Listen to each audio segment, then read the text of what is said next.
in the afternoon, we're working on kind of creating a different visual experience here. This is our scabbing that we did today. Scabbing.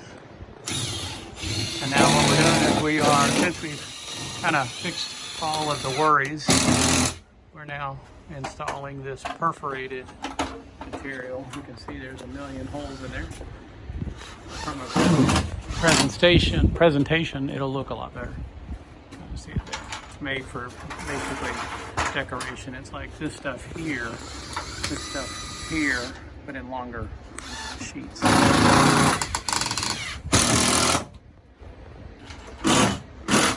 And instead of looking like this, with all the drips and all this, it'll make that go away.